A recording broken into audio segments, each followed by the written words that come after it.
Baik Bapak Ibu, honorer sekolah induk yang tidak lulus PG tahun 2021,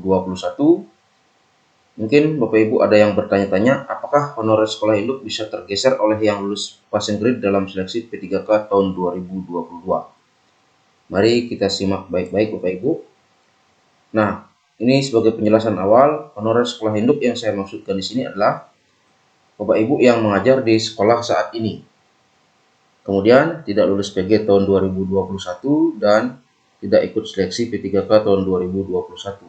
Nah, intinya Bapak Ibu yang mengajar di suatu sekolah belum terangkat P3K karena tidak lulus PG tahun 2021 ataupun tidak ikut seleksi P3K tahun 2021. Pada saat seleksi P3K tahun 2022 ini, adanya prioritas penempatan bagi Bapak Ibu guru yang sudah lulus passing grade atau disebut dengan pelamar prioritas pertama. Sehingga hal ini menyebabkan kekhawatiran bagi Bapak Ibu honor sekolah induk, apakah nanti akan tergeser atau tidak jika ada di instansi atau kabupaten Bapak Ibu yang sudah lolos passing grade tahun 2021. Baik Bapak Ibu, mari kita simak simulasi dan dasar hukumnya biar Bapak Ibu nanti clear, jelas mendapatkan jawabannya. Nah, ini saya akan perlihatkan dulu distribusi penempatan pelamar prioritas pertama untuk THK 2 dan non-SN sekolah negeri. Artinya yang sudah mengajar di sekolah negeri sudah lulus passing grade tahun 2021. Nah, ini Bapak Ibu di sekolah A, lihat Bapak Ibu ya skemanya. Di sini ada 4 kebutuhan guru. Nah, ini tanda kebutuhan guru. Kemudian sudah terisi 2 oleh ASN.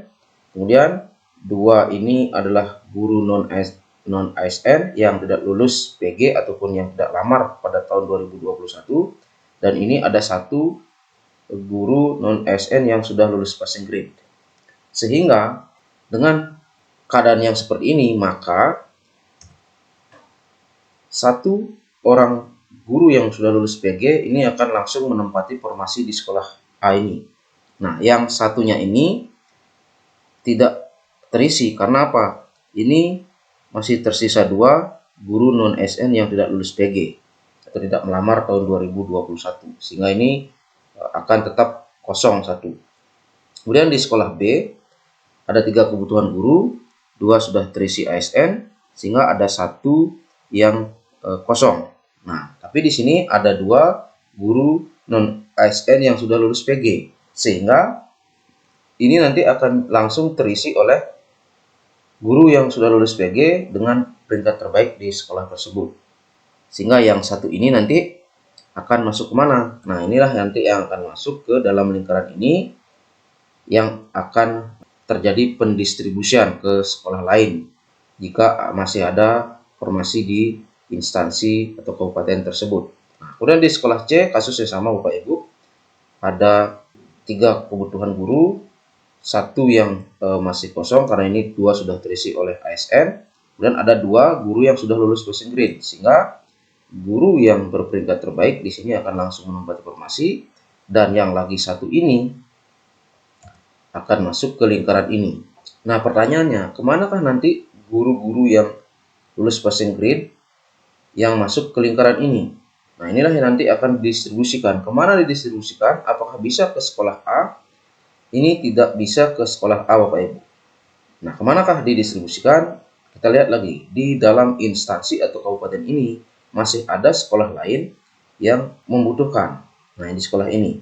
Ini ada 5 kebutuhan guru, 2 sudah ASN, 1 guru non-ASN tidak lulus PG, tidak melamar, 1 yang lulus PG ini sudah otomatis menempati, sehingga yang kosong ini akan langsung diisi oleh guru yang ada di lingkaran ini.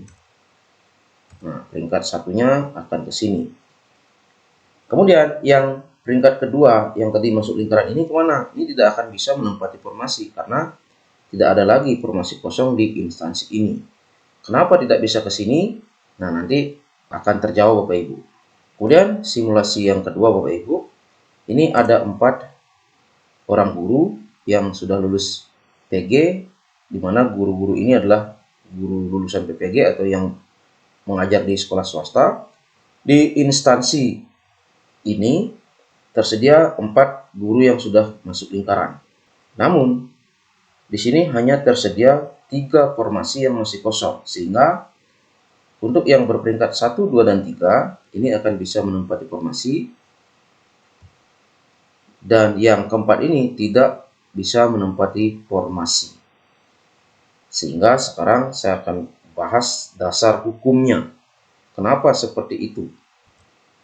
Nah, baik Bapak Ibu, ini sudah diatur di dalam petunjuk teknis pelaksanaan seleksi calon P3K untuk jabatan fungsional guru tahun 2022. Nah, ini terdapat pada halaman 13 bab 4 mengenai pelaksanaan seleksi kompetensi bagi pelamar prioritas. Di poin A, seleksi dan penempatan bagi pelamar prioritas 1, ini di nomor 3G. Nah, ketentuan penempatan ini di 3G, penempatan pelamar prioritas 1 pada sekolah lain sebagaimana huruf F tidak menggeser guru non-ASN yang sudah mengajar di sekolah tersebut. Nah, itulah penyebabnya kenapa tadi, ya saya balik dulu. Nah, kenapa tadi guru yang berperingkat 2 di instansi ini tidak bisa ke sekolah A, padahal di sini kan masih ada 1 yang tidak terisi karena ini tidak lulus passing grade. Di sini juga ada 1 yang tidak lulus passing grade.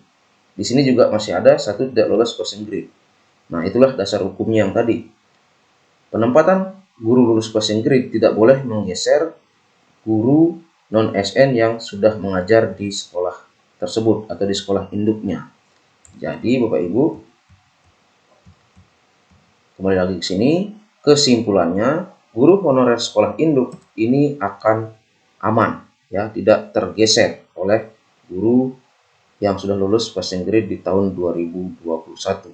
Justru ini akan bisa menjadi peluang bagi Bapak Ibu, terutama yang sudah mengabdi lebih dari 3 tahun ke atas. Karena nanti kalau di sekolah Bapak Ibu ada formasi, nah ini kuncinya formasi Bapak Ibu. Kalau ada formasi di sekolah Bapak Ibu, maka nanti Bapak Ibu justru akan bisa mengikuti model seleksi yang bagi pelamar 2 dan 3, yaitu seleksi dengan kesesuaian atau verifikasi. Nah, mudah-mudahan Bapak Ibu ada banyak formasi nanti yang tersedia di instansi atau kabupaten Bapak Ibu. Artinya formasi yang tersedia melebihi jumlah dari guru yang lulus passing grade. Sehingga Bapak Ibu nanti bisa masuk ke dalam seleksi verifikasi atau kesesuaian. Nah, bagi Bapak Ibu yang ingin bergabung di grup Telegram saya, ini saya buat grup untuk berbagi mengenai informasi tentang P3K tahun 2022. Nah, ini nanti bisa kita sharing sama-sama di sini biar Bapak Ibu tidak lagi mengalami keraguan-raguan mengenai pelaksanaan P3K tahun 2022. Oke, sekian informasi ini Bapak Ibu, semoga bermanfaat. Terima kasih.